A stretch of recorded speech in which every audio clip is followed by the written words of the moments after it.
అందమైన చర్మ సౌందర్యం మీ సొంతం. Second aqua radiance deep cleansing gel.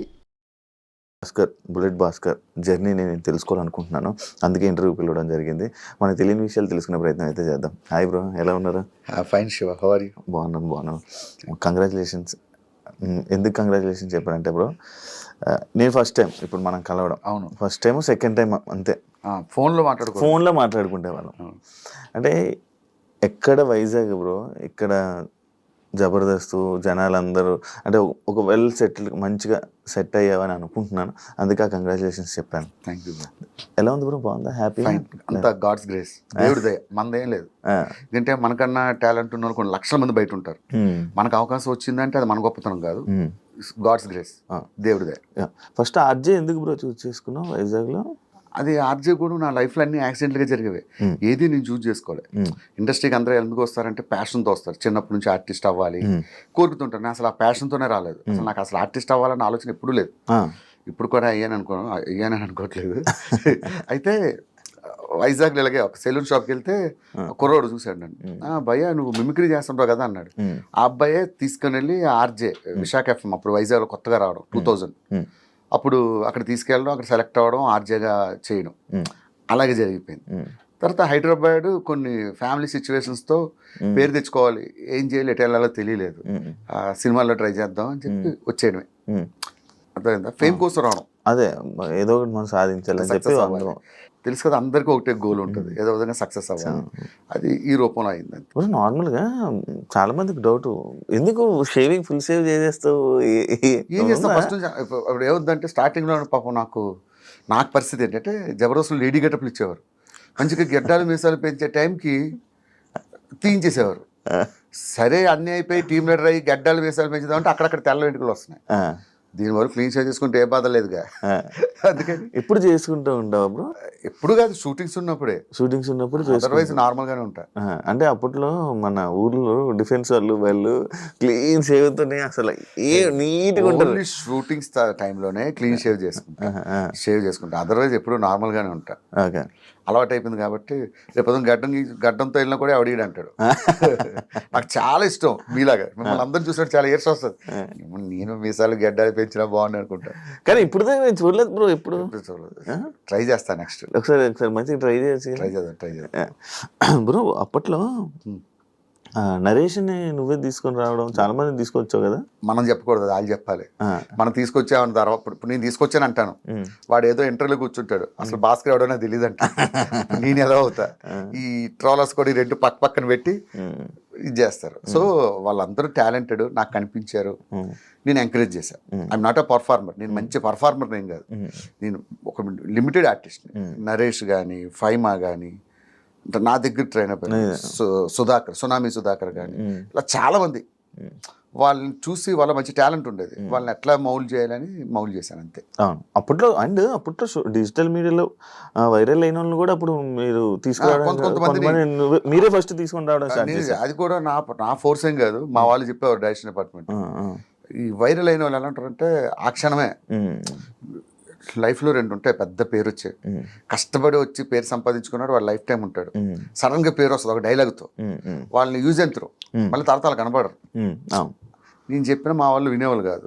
తీసుకురండి భాస్కర్ మీ స్కిట్లో పెట్టండి అంటే తీసుకొచ్చేవాడిని. వాళ్ళు ఒక ఎపిసోడ్ చేసేవారు, తర్వాత అడ్రస్ లేకుండా పోయేవారు. అవును, అంటే యాక్చువల్లీ బేసిక్గా అది రీజన్ అడగడానికి ఏంటంటే నరేష్ అసలు కనిపించట్లే. అంటే అది ఎందువల్ల అంటే ఏమైనా అంటే గర్వం పెరిగా, లేకపోతే అవకాశాలు ఎక్కువ వస్తున్నాయి, ఫేమ్ ఎక్కువ వచ్చేసింది అని చెప్పి ఇదా, ఎందుకు సడన్ గా? యాక్చువల్గా వాడి గురించి ఓపెన్ గా చెప్పాలంటే వాడు చాలా కమర్షియల్. ఎంత కమర్షియల్ అంటే, అరే నరేష్ మా తాత చచ్చిపోయాడు రారా అంటే, అన్న పెట్రోల్ డబ్బులు ఒక 1000 రూపాయలు ఫోన్పే చేయన్న ఫస్ట్ అంటాడు. సొంత మా తాత చచ్చిపోయాడు. సో వాడి మెంటాలిటీ, వాడి స్టేజ్ అలాంటిది. సో వాడిని అనడానికి ఏం లేదు. వాడు చాలా జాగ్రత్త పరుడు, వాడిని చూసి చాలా నేర్చుకోవాలి మనలాంటి వాళ్ళు. అవును, నేను ఇది కూడా విన్నాను. నరేష్ అంటే కమర్షియల్, అసలు ఏదైనా డబ్బు. కమర్షియల్ అని కాదు కానీ జాగ్రత్త, ఇది కూడా విన్నాను. నిజమే, నేను అడగ రీజన్ కూడా అదే. నేను చెప్తున్నాను కదా, సొంత మా తాత చచ్చిపోయాడు రారా అన్నా కూడా పెట్రోల్ డబ్బులు ఎడతాడు. మా ఇంటికి భోజనం రమ్మంటే ఒక 500 ఫోన్ పే చేసి మనం పెట్రోల్ కొట్టించి మనం భోజనం పెట్టాలి వాడికి.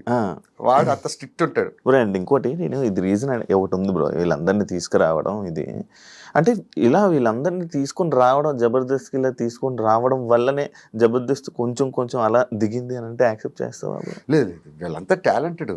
నరేష్ గాని అది ఈ నరేషన్ అనేది కాదు, అప్పట్లో సోషల్ మీడియాలో వైరల్ అయిన ఒక్కొక్కరిని నా టీంలో ఎప్పుడు నేను అంత ఎంకరేజ్ చేయలేదు ఎవరిని. ఒక ఇద్దరు ముగ్గురిని డైరెక్టర్ ఫోర్స్ వాళ్ళు తీసుకొచ్చి పెట్టాను తప్ప వాళ్ళని తీసుకురావడం వల్ల జబర్దస్త్ డౌన్ అయిందంటే అది వద్దు. ఇప్పుడు సక్సెస్ అనేది ఎవరి చేతిలో ఉంటుంది? టీమ్ లీడర్ చేతిలో ఉంటుంది. వాడి స్కిట్ బాగా చేయలేక ఆడవాడి మీద తోసేయడం కరెక్ట్ కాదని నా ఫీలింగ్.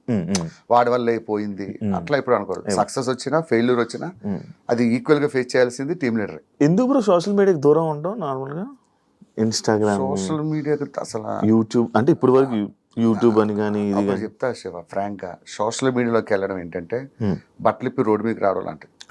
నిజంగా నువ్వు బట్టలు ఎక్కడ చేంజ్ చేసుకోవాలి? బెడ్రూమ్ లో చేంజ్ చేసుకోవాలి. రోడ్డు మీద చేంజ్ చేసుకుంటే ఏమవుతుంది? ప్రతి వాడు అడుగుతాడు నేను. అర్థమైందా? ప్రతి వాడు క్వశ్చన్ చేస్తాడు. అలా బయటకు రావడం ఎందుకు? ఒకటి అనిపించుకోవడం ఎందుకు?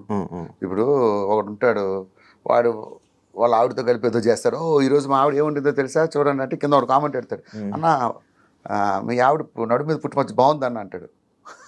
అవసరమా? అంటే అందరూ పాజిటివ్గా పెడతారని కదా, ఎవడో ఒకడు ఉంటారు. ఎందుకు ఒకరితో అనిపించుకోవడం? నాకు ఏదైనా బేర్ చేస్తా కానీ ఒకరితో చెప్పించుకోవడం, ఒకరితో అనిపించుకోవడం అనేది అసలు ఇష్టం ఉండదు. అంటే ఆ సోర్స్ వేరే వాడికి ఇవ్వడం ఎందుకని? వన్స్ సోషల్ మీడియాలోకి వస్తే ప్రతి ఒక్కరు మన గురించి మాట్లాడతాం. ఎందుకు వాళ్ళతో మాట్లాడించుకోవడం? డబ్బులు ఉన్నా లేకపోయినా పర్లేదు, తినడానికి ఉండడానికి ఉంటే చాలు. అందుకే సోషల్ మీడియా నాకు చాలా మంది అంటారు, యూట్యూబ్ ఛానల్ పెట్టుకోండి, బుల్లెట్ భాస్కర్ ఛానల్. వద్దు అలాంటి అసలు వాటి జోలికే పోను. అంటే జబర్దస్త్ ఒక సెక్టర్ ఆఫ్ పీపుల్ చూడడం మానేశారు. అసలు ఆ జబర్దస్త్ అయిపోయిందా టైం అయిపోయిందా అని చెప్పి మానేయడం జరిగింది. దాన్ని యాక్సెప్ట్ చేస్తావా? ఎందుకు రీజన్? 100% ఎవరైనా యాక్సెప్ట్ చేస్తారు, నేనే కాదు. అది మనం జబర్దస్త్ పని అయిపోలేదు, ఇది అయిపోయినా గొప్పగా చెప్పగలరు. జబర్దస్త్కి ఇప్పటికీ మంచి ఫ్యాన్ బేస్ ఉంది. కాకపోతే సమ్ సెక్టర్ ఆఫ్ నువ్వు చెప్పినట్టు సమ్ ఏజింగ్ పీపుల్ కొంతమంది దూరం అయ్యారనే సంగతి కరెక్టే.